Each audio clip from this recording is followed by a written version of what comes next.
What if I told you that the prayer you whispered this morning, half asleep, barely thinking, maybe even doubting it would reach anywhere, God heard every single word, and not just heard. He's already working on the answer, right now, at this exact moment. You didn't stumble onto this video by accident. Something pulled you here. Maybe it was that heaviness in your chest when you opened your eyes today. That quiet ache you can't quite name. I know it's there. I know because I've carried that same ache. You're holding something, aren't you? A worry that wakes you at 3 a.m., a situation that looks impossible, a prayer that felt like it hit the ceiling and fell right back down. Here's what nobody tells you. God isn't silent. He's never been silent. You just haven't learned to recognize His answer yet. And that changes today. Stay with me, because what comes next might shift something inside you that's been stuck for a very long time. Let me tell you something that might shake you a little. That silence you've been interpreting as God ignoring you? That's not silence. That's God preparing the room. Think about it this way. When someone you love is coming to visit, someone you haven't seen in years, you don't just throw the door open and say, "Come on in." You clean. You rearrange. You set things in order. You prepare the table. And while you're doing all of that, from the outside, it looks like nothing is happening. The house is quiet, the lights are dim, but inside, everything is in motion. That's exactly what God is doing right now, with whatever you brought to Him this morning. I know this is hard to hear because we live in a world that demands instant answers. You send a text, you expect a reply in 30 seconds. You order coffee, it's ready before you finish paying. Everything is instant except God. And that frustrates you, doesn't it? Especially at this stage of life. You've already waited long enough. You've already been patient enough.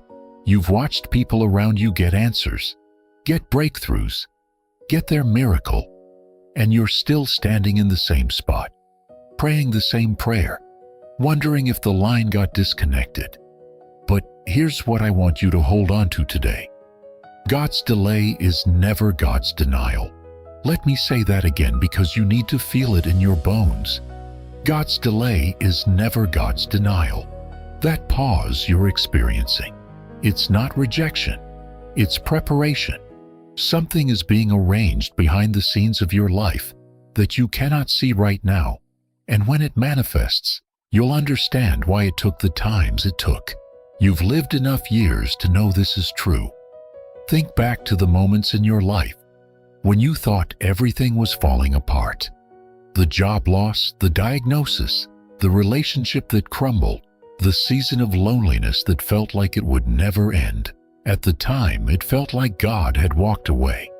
But looking back now, you can trace His fingerprints through every single one of those seasons. He was working. He was rearranging. He was building something you couldn't see because you were standing too close to it. It's like standing in front of a mosaic. Up close, all you see are broken pieces, jagged edges, mismatched colors, fragments that don't seem to belong together. But step back, and suddenly the pieces form a picture so beautiful it takes your breath away.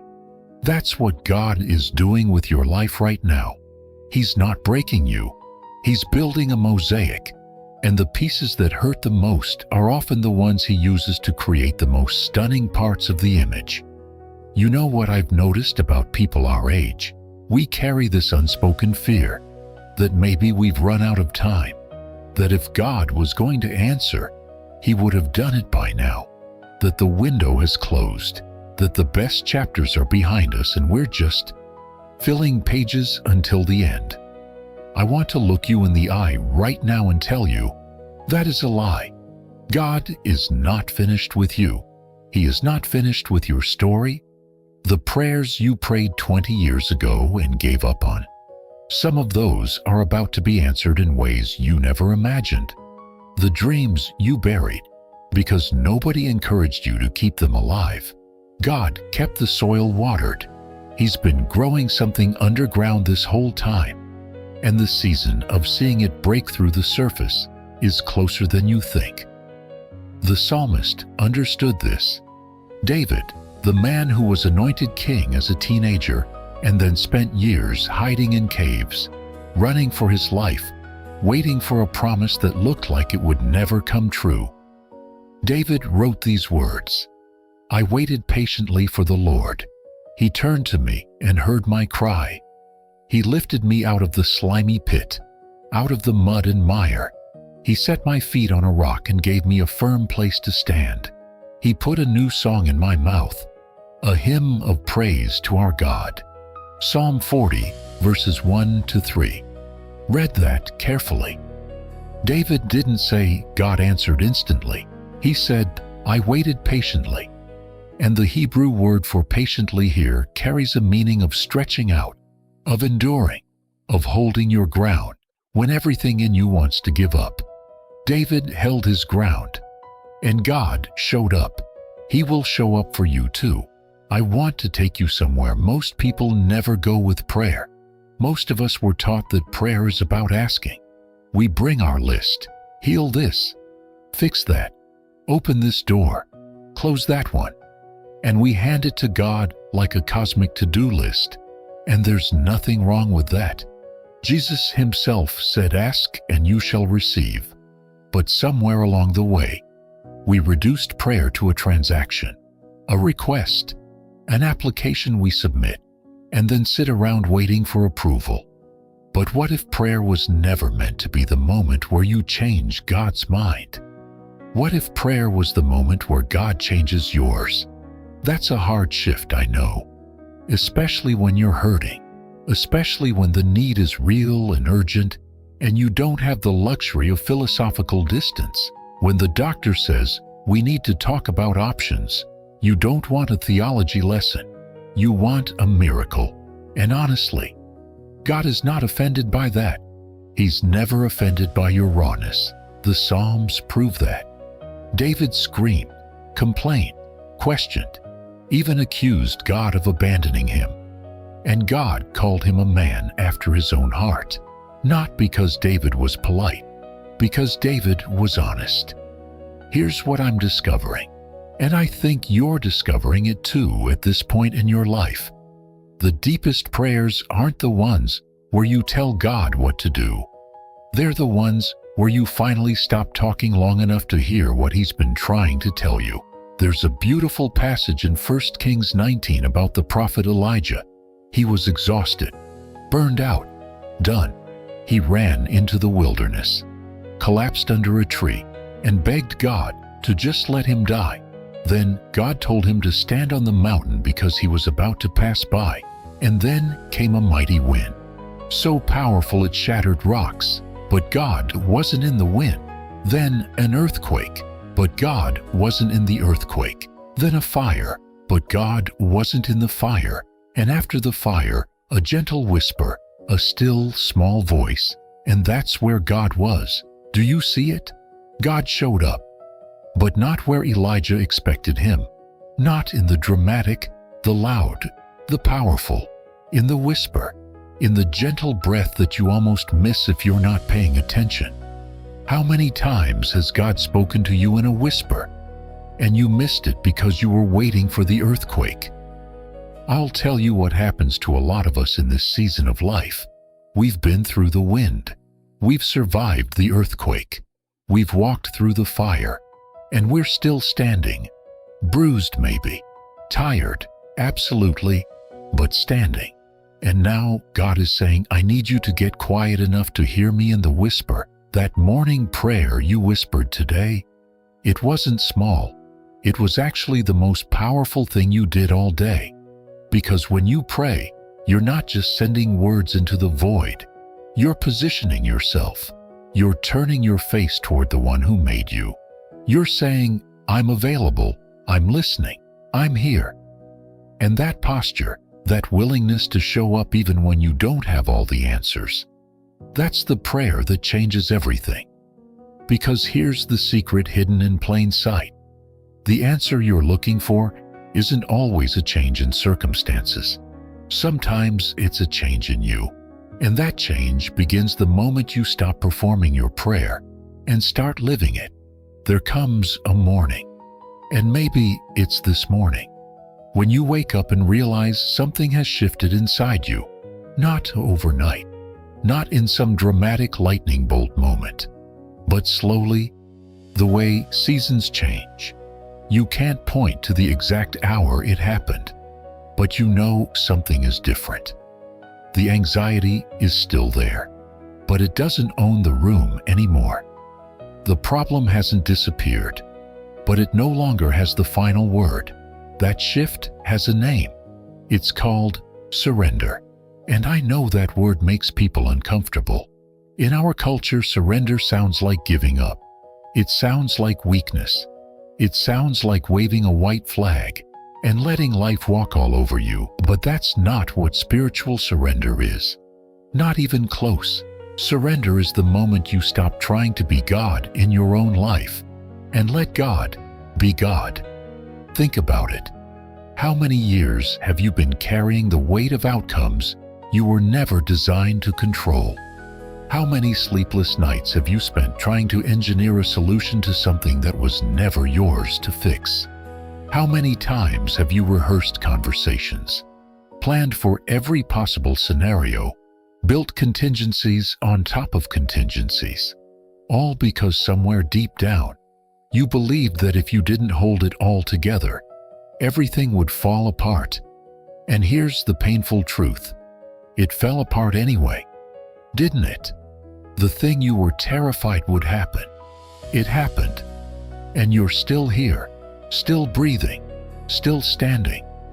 Which means either you're far stronger than you realize, or someone was holding you together when you couldn't hold yourself. Both are true, but the second one is the one that will set you free. There's a verse in Psalm 46 that most people have heard at least once. It says, "Be still and know that I am God." But the Hebrew behind "be still" doesn't mean relax. It doesn't mean take a deep breath and calm down. The original word is Rapha, and it literally means to let go, to drop your weapons, to unclench your hands, to release the grip.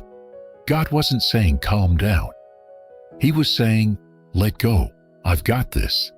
Now, letting go doesn't mean you stop caring. It doesn't mean you stop showing up, stop trying, stop being responsible. It means you stop trying to control what only God can control. You do your part, and you trust Him with the rest. You plant the seed, you water it, but you let God give the increase. And you stop standing over the soil every morning demanding to know why it hasn't grown yet. This is where so many of us have been stuck, in that terrible space between planting and harvest. We've done the work, we've prayed the prayers, we've made the changes, and now we're waiting, and the waiting feels like a desert, and the silence feels like abandonment. But I want to share something with you that I believe with everything in me. The desert is not a punishment. The desert is a classroom. God brought the Israelites through the wilderness, not because He was angry with them, but because there were things they needed to learn in the desert that they could never learn in the promised land. The desert strips you. It removes every false identity, every crutch, everything you were leaning on that wasn't God. And in that emptiness, in that raw, exposed, nothing left but Him place, you finally meet Him in a way you never could when life was comfortable. Some of you watching this right now are in the desert, and you've been telling yourself it's because you did something wrong, that God is punishing you, that you missed a turn somewhere, and now you're wandering in circles. Can I tell you something? God doesn't waste desserts. Every single day you've spent in that wilderness has been shaping you into the person who can carry the promise when it arrives. The version of you that walked into the desert is not the version of you that's walking out. You've been refined. You've been deepened. You've been softened in places that used to be hard. And that softness? That's not weakness. That's the exact quality God needs in you to trust you with what He's about to pour out. The morning prayer you whispered today, it was a surrender. Maybe you didn't frame it that way. Maybe it was just, God, help me. But that's what surrender sounds like when it's honest. It's not flowery. It's not polished. It's raw. And God hears it the same way a father hears his child cry out in the night. He doesn't evaluate the grammar. He moves toward the voice. Let me tell you about something that happened to me a few years ago. I was going through what I can only describe as the darkest season of my life. Everything I had built felt like it was cracking. The people I thought would walk with me through the fire. Some of them didn't even make it to the smoke. And one morning, I sat on the edge of my bed before the sun came up, and I said 5 words. Just 5. God, I don't know how. That was it. That was my prayer. No eloquence, no scripture, no structure. Just 5 broken words from a broken man who had nothing left to bring. And here's what I want you to understand. That prayer was enough, not because of the words, because of who those words were aimed at. A God who doesn't measure your prayer by its polish. He measures it by its honesty.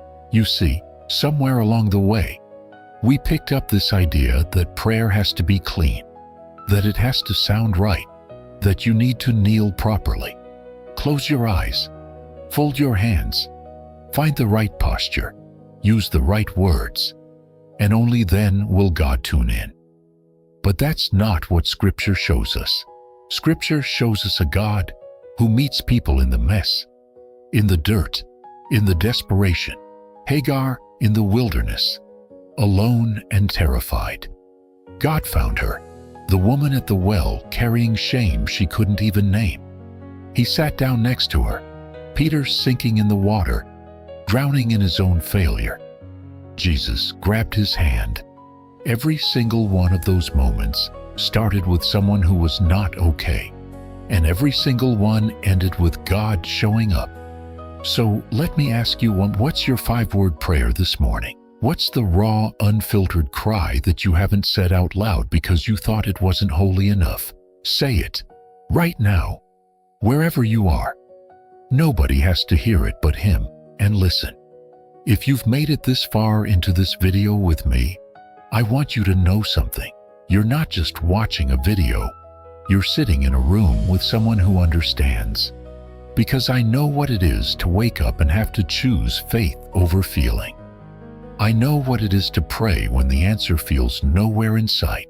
And the fact that you're still here, still listening, still seeking, still showing up, that tells me something about you. That tells me your heart hasn't given up. It's tired, maybe. It's bruised, probably. But it's not done. If that resonates with you, do me a favor. Subscribe to this channel and come walk with us every single day. Not because we have all the answers, but because sometimes the most powerful thing you can do is surround yourself with people who are also pressing in, also believing, also refusing to let go of a God who refuses to let go of them. And if this spoke to you today, share it with 5 people. 5 people who need to hear that God is listening. 5 people who woke up this morning needing exactly what you needed when you clicked on this video. You don't know who they are, but God does. And He may have brought you here so you could be the bridge. Now, let me pull you back, because I promised you something and I intend to deliver it. I told you that God is listening. I told you the silence isn't silence. But here's the part that will rearrange everything you thought you knew about how God answers. Sometimes God's answer isn't a change in your situation. Sometimes His answer is a change in your strength. Paul understood this better than anyone. He had what he called a thorn in the flesh, something he begged God to remove. 3 times he pleaded, and God's answer, "My grace is sufficient for you, for my power is made perfect in weakness." God didn't remove the thorn. He didn't change the situation. He changed Paul. He gave him the strength to carry what he couldn't fix. And that answer, that unexpected, frustrating, beautiful answer, was enough. So here we are. You clicked on this video this morning carrying something. Maybe you didn't even know what it was. Just a heaviness, a question, a quiet ache that lives in the space between waking and getting out of bed. And I told you something at the very beginning that might have sounded bold. I said God is listening, that He heard every word, that the silence you've been living in isn't silence at all. Now look at where we've been together. We walked through the truth that God's delay is never God's denial, that He's been preparing the room, arranging the mosaic, fitting pieces together that you couldn't see because you were standing too close. We discovered that prayer isn't about changing God's mind. It's about God changing yours. That He speaks in whispers, and the reason you missed His voice wasn't because He was quiet, but because you were waiting for an earthquake. We sat in the desert and realized it wasn't punishment, it was preparation. We learned that surrender isn't weakness.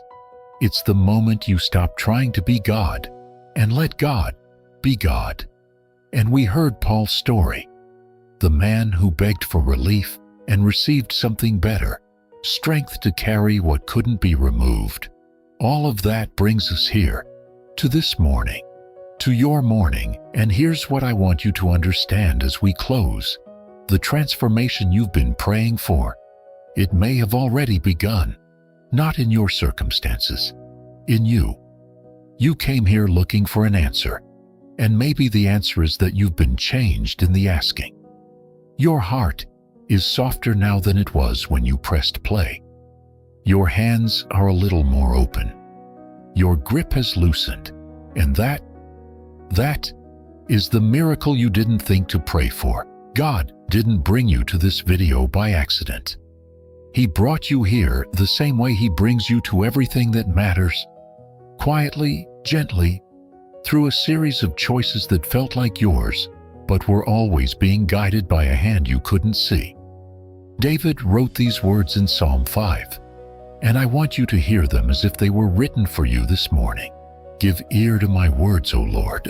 Consider my sighing. Listen to my cry for help, my King and my God. For to you I pray. In the morning, O Lord, you hear my voice. In the morning, I lay my requests before you and wait in expectation. Read that last line again. In the morning, you hear my voice. Not maybe, not sometimes. You hear.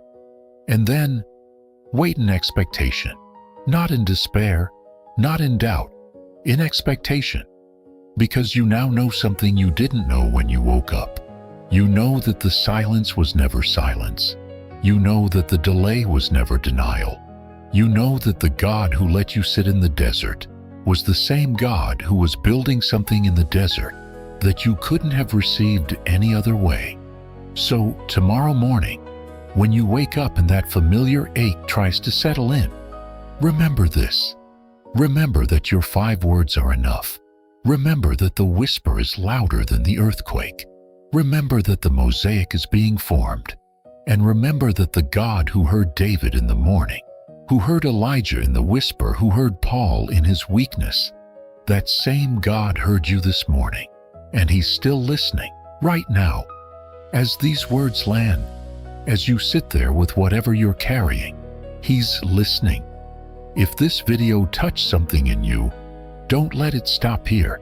Subscribe to this channel and walk with us every single day. Not because we're perfect, because we're pressing in, just like you. Share this with 5 people. 5 people who need to know that God is listening. You might be the only voice that reaches them today.